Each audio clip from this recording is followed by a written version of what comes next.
smile off his face.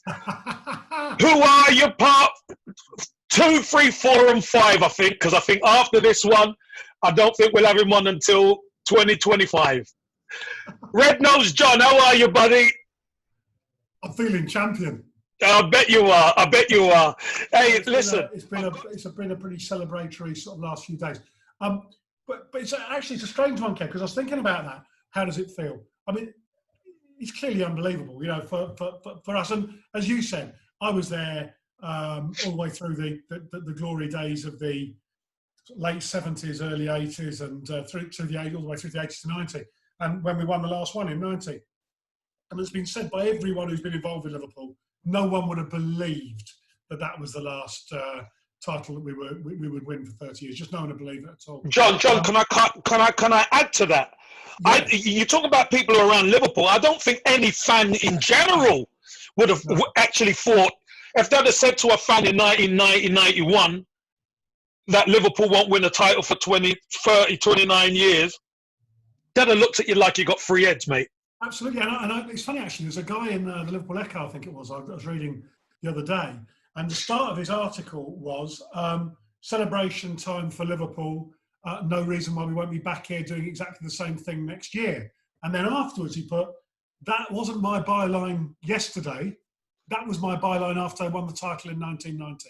A year ago. Back next year." And in fact, you know, when Kenny left the following season, we were top of the league. We looked like to. You know, normal service was being resumed, you know, and we were going to get on with it. So, yeah, I mean, so for that, and to wait that long, I think obviously makes it sweeter. And I think I've spoken to a number of people who were about when I was about watching the wins. And I think if we could have gone back, and I think Steve McMahon said it, if we could go back to them, we'd have probably savoured the last few even more, because you do get to a point when you're winning it that much. I think we won it 6 times in 7 years or something. When you go back and you're winning it that often, you know, it does become a little bit blasé, that you think, you know, it's another one, put it on the shelf, and there we go. And if you knew you weren't going to be, you know, if a thirsty man knew he wasn't going to be sipping any water for another 30 years, he'd enjoy that last second. Oh, I'll tell you, big time. No, big time. The other day, which made me laugh. Actually, I had Man United fans saying you're the same as Leicester and Blackburn because you've only won one Premier League title.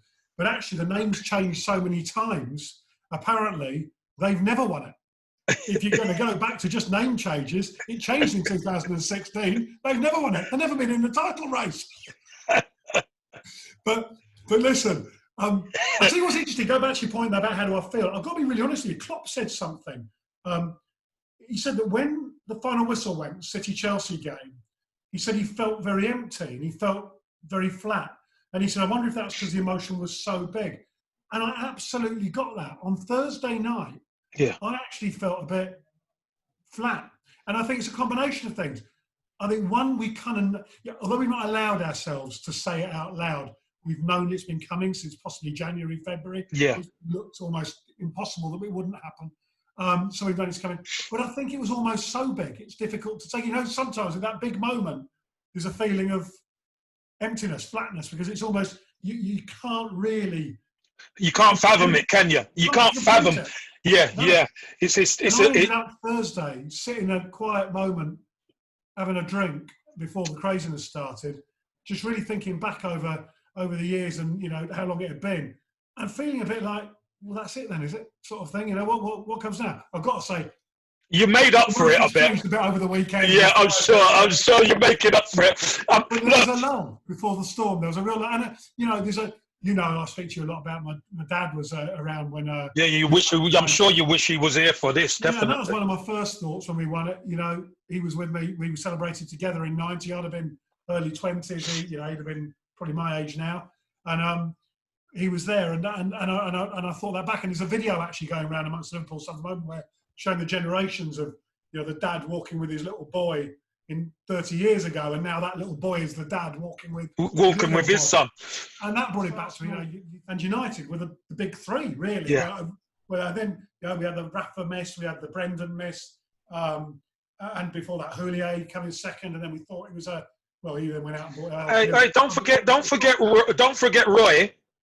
And Roy, yeah, I mean, which was possibly talent-wise one of the best Liverpool teams that we've had. They just didn't have the application. Because that's the thing about this lot. It's not just talent. This lot are just monsters. They're absolute monsters of, Klopp calls them the mentality monsters, and I think that's what they are. Because to win matches is one thing, to draw them another, but to go at that level for not just this season, but to get 97 points last season, come back and say, right, we're going to do it again and better. And actually the end of the year before was pretty much that level. To keep at that level, I think is just, that's the biggest thing. John, I think there's the other day, and he made a very good point. He said that when Liverpool were in their pomp, in that 20 years or whatever, when they were in best, he said they had the luxury of never signing players under pressure. Like a little bit with Arsenal, I think, at the moment. They're looking for the magic recipe. United have been through it as well, and we did it for years. Liverpool in the old days used to bring a player in, but there was no pressure on that player to go straight in the first team and be a superstar. Yeah. They were put in the greenhouse, they were nurtured, they were got into the Liverpool way and plopped in. So Liverpool were in control. And we did it, I think, like a couple of years ago with Fabinho. No one saw Fabinho for 6 months because he was being schooled in the Liverpool way. And now look at him, he's fabulous. And this is where Liverpool are now, where they get it right. They don't need to make wholesale changes. They can just tinker here and there and buy players for the future that they can slot in and do it. And that's the next challenge, I think, for Liverpool. That's the next challenge. I hate Everton. Bitter rivals. But Evertonians, there are a lot of good Evertonians amongst them who can separate the football rivalry and whatever. So there's been a mixed message. Some of the Evertonians are just so bitter. They're not having it. They're not having it, are they, John? They're not having it. No, they're not having it at all. Which is quite funny and it's good banter. But some have said, fair play. So the reaction from them has been okay, pretty mixed. I think it's been pretty more vitriolic from United, which you'd expect. And everyone else, I think the general view is, even people who don't particularly like us as fans, think the team deserve it. They think Liverpool as a team have done well. That's pretty much, and I suppose, Kev, you're 23 points clear with 7 games to go. It's very difficult to put a case together to say Liverpool don't deserve to win the league. No, I'm sure there are a couple. But if you're part of anything, it sticks with you for life, and then you've got to celebrate that. But no, the only thing I'd say, Kev, is 19.